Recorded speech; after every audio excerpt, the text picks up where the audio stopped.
I'm gonna give this movie an 11 out of 10. Yes, I'm not exaggerating. Nowadays, we get to see very few franchises that have been able to hold up to the expectations of the audience. This movie has done much better than the first chapter. It's out in the theater right now in all over North America, and if you wanna get the best experience from this movie, you should go and watch it on the big screen. And guys, come say hi to me on Twitter. I like to have a heart-to-heart communication with my subscribers about movies and TV series. Now let's jump straight to the breakdown in the simplest language possible. The story begins with Judy finally catching the culprit, the assistant mayor who was involved in the Night Howlers controversy. Judy gets a promotion in the rank and Nick gets selected in the police as an investigator. They are now partners in both life and work. The movie introduces the new mayor named Wind Dancer, who is a returning character from chapter 1. He talks about the weather walls in Zootopia City, which allows different kinds of creatures to live with convenience. Chief Bogo next day calls in a meeting to talk about a suspicious customs officer who has been letting illegal vehicles get into the port area and possibly also involved in smuggling. He gives Captain Hogsbottom and Truffler the job to take care of this. And in the meanwhile, Judy and Nick are already gone to find out the officer. They pretend to be couples with this infamous man-child and gets the attention of the officer they have been looking for. Nick says that his baby wanted to play in this area, and as today is his birthday, Nick doesn't want to ruin his request. The officer melts from this manipulation and Judy begins to work her charms on the first container. She messes it up and the officer runs away in his van. They then decide to steal that piggy's fancy wheel and chase after the officer. The officer crashes his van and zebras take the prize. The lovely couple has dropped the ball, at least for now. Judy finds a viper skin in the back of that van and a small flyer. This is YouTuber Nibbles. This dude is pretty much infamous for making his conspiracy theories on why snakes are not allowed in Zootopia along with all kinds of reptiles. Chief Bogo as usual begins yelling at Judy and Nick for their tendency towards insubordination. They get sent to psychotherapy sessions to a clumsy woman who can't stop talking about yoga and mindfulness. Based on the doctor's suggestions, they get themselves a guideline book named Partnership for Dummies to better manage their internal conflicts while staying professional. She goes back home and begins reading the book only to end up investigating on the snakeskin matter. She begins watching the conspiracy theorist Nibbles podcast again to learn more about the Snake Kingdom. She finds a small clue, but she needs Nick's assistance to investigate further. She knocks on dude's door and damn, this dude's living room is dirtier than my mind. They get the disguise of a traffic police and there comes the entry of Shakira. How can a dude not become straight after watching this? They go to the parking lot, steal party costume from a catering van and whoa, never in my life have I ever thought that I would be simping over an animated bunny, but here I am. And you are too. I'm not the only simp. They get inside and Judy gets to meet Paubert. This dude is a full-time pervert and a part-time psychopath. Nick finds out more viper skin and after following the traces, he finds a snake-like creature in a pink veil. And as always, Chief Bogo finds Nick and he can't control his impulse of behaving like an asshole. Fortunately, Judy manages to notice what's happening and there comes the entry of Gary the snake. He kidnaps Paubert along with the Weatherwall's journal but ends up getting stuck in a closed room across the hall. He tells Judy that the snake community has always been innocent but these predators have been demonizing and stereotyping them for a long time. Nick bonks the snake on the head and he loses consciousness for a while. Paubert then intimidates Judy to give back the journal and the dude wakes up only to accidentally bite Chief Bogo with one of his teeth.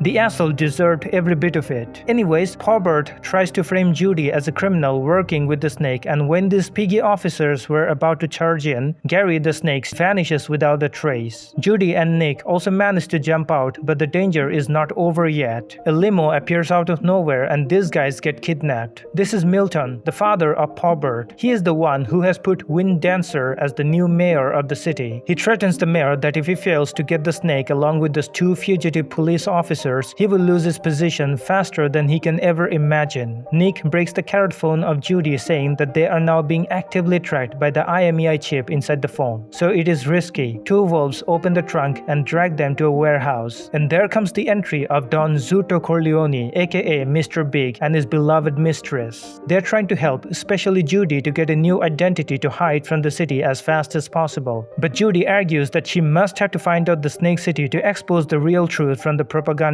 So, Zuto Corleone commissions Beaver Nibbles, the same YouTuber, as a tour guide to the reptile colony. When the snakes were banned from Zootopia, all the reptiles were abandoned to this little mess to rot for good. Over here, food is the only currency currency, and everything else is completely useless for everyone. And there goes the most authentic and unique ferry service you could ever imagine. Now this is called peak level creativity. After finding out that the day has been their anniversary since they met for the first time, Dude turns on these dim lights and the cheesy music. Hogbottom and Truffler have also reached there following their smell. They get into a wrecked ship, and what the hell? The door is basically a tortoise back sitting on his ass all the time. This is what you call storytelling creativity. This place is full of all kinds of weirdos. Nick accidentally steps onto an oversized gecko and cuts off its tail. The dude looks back all chill and says, "Take it as a gift." They go to meet a mysterious man who asks them to eat these earthworms at first, and then he will give answers to their every question on reptiles. This is the first time Judy probably ate something non-veg.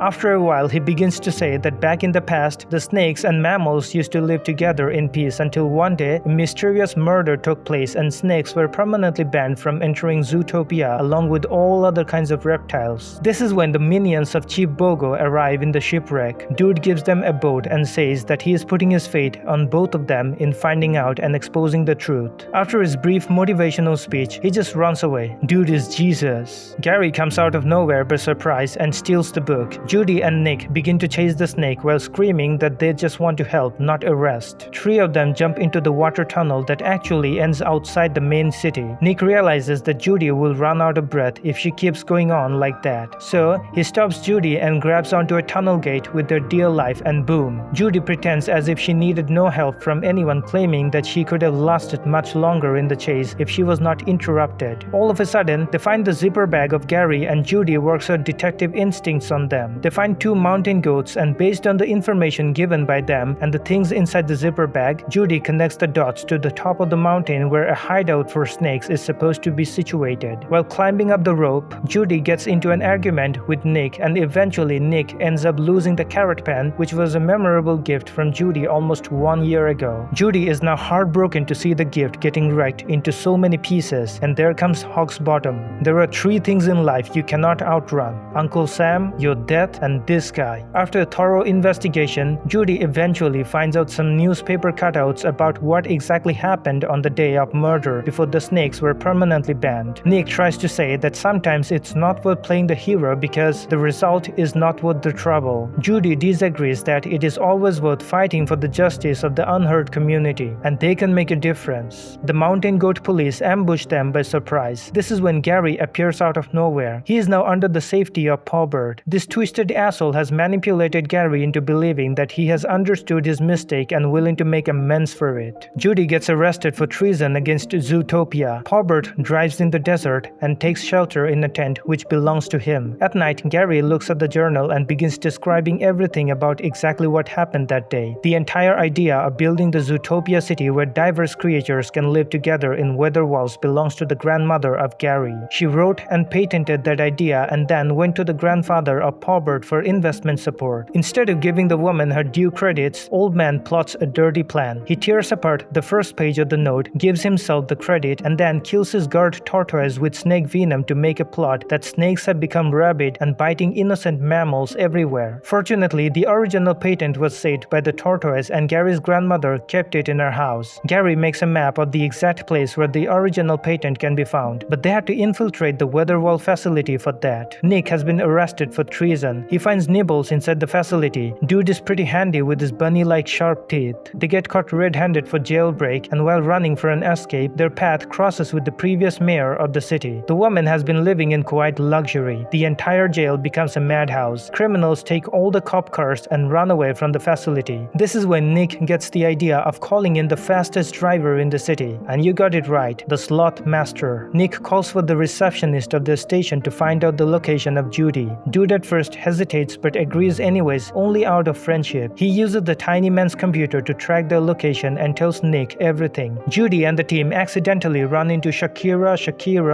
Gazelle assures Judy that she will buy them some time. It seems like she has got a beef with the zebras for some reason. Anyways, when Hogsbottom was about to dirt Judy, she gets saved by Nick in the end. But Judy still doesn't know who is inside. She runs to her destination anyways. They run to the control room, find out the switch which lights up the gate of the Snake City. Nick gets inside with the help of Nibbles, and there comes the betrayal. Paubert from the very beginning wanted to destroy the original patent to prove to his father brother Milton that he amounts to something. He goes down and stabs Nibbles with the same venom. Due to excessive coldness, Gary's nerves are not working properly, but as soon as he touches Judy, he absorbs enough heat to revive his nerves again. Porbert is trying to play the same dirty trick with Nick, but this time openly and shamelessly. Gary tries his best to protect Judy, and when he sees on the CCTV camera that Porbert has got the anti-venom, he asks Nick for help, which he eventually gets by the skin of his teeth. Eventually, Gary saves Judy and Judy saves Nick. After that, they both had a heartfelt confession about how much they missed each other, how much they love each other, and the fact that they both truly cannot live without each other. Both of these begin to deliver Shakespearean monologues about the unresolved childhood traumas of each other, one after another. Porbert is still alive. Judy follows him to their mansion where Porbert's father was also waiting for him to come with the good news. But Judy's team reach at the right time. The city mayor was suffering from moral scruples and he decides to side with Judy's team out of guilt. Judy eventually manages to catch Porbert. Gary and Nibbles also join them. They eventually reach the Snake City. Gary finds his grandmama's house and the original patent. Porbert comes back like an ugly cockroach trying to set the entire place on fire but gets bonked by Officer Hogsbottom. Finally, some sense. The entire family gets arrested, and that is the end of this beautiful movie. The end credit scene shows the ex-city mayor enjoying her coconut water inside an airport. And the couple is after this lady right now, which is telling me vividly that there will be a chapter 3 of this movie, which I obviously approve. Anyways, if you guys have come that far, it means you really enjoyed my video. And if that is the case, why not come say hi to me on Twitter? Let's talk more about movies over there.